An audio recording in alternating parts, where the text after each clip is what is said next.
여러분, 우리가 어떻게 구원받고 하나님의 자녀가 되었습니까?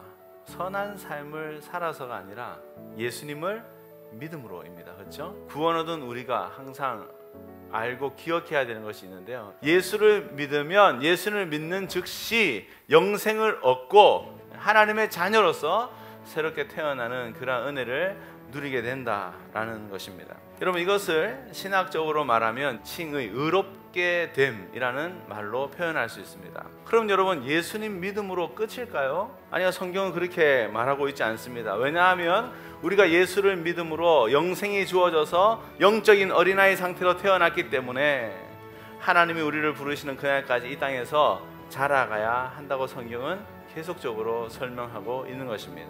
이것을 성화라고 부르는 거예요. 그리고 여러분, 성도가 세상을 떠날 때에 비로소 죄의 영향력에서 완전히 해방되고 하나님 앞에 나아가서 영원한 행복한 상태를 누리게 되는 것이에요. 여러분, 이것을 알고 있어야 오늘 말씀을 우리가 오해하지 않고 잘 이해할 수 있게 된다라는 것입니다. 바울이 지금 빌립보교회 성도를 향해서 너희 구원을 이루라 할 때 이 구원은 성화에 관한 거예요. 예수를 믿고 성화의 삶을 살아가는 것은 선택사항이 아니라는 거예요.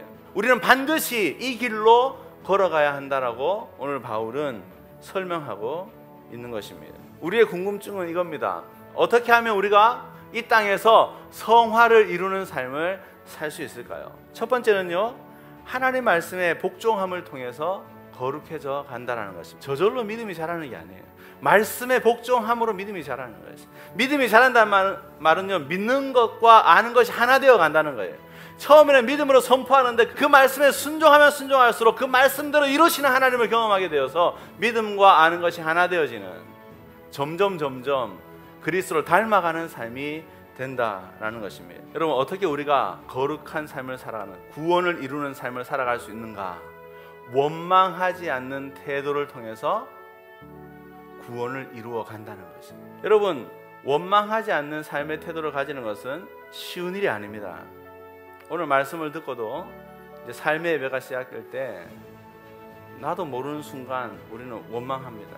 그래서 여러분, 바울이 어떤 이야기를 하는가 하면 오늘 본문의 13절입니다. 하나님께서 성령님 우리 가운데 보내주셔서 그 성령님께서 우리 안에서 우리를 도우시는 거예요. 원망을 그친 것도 마찬가지죠.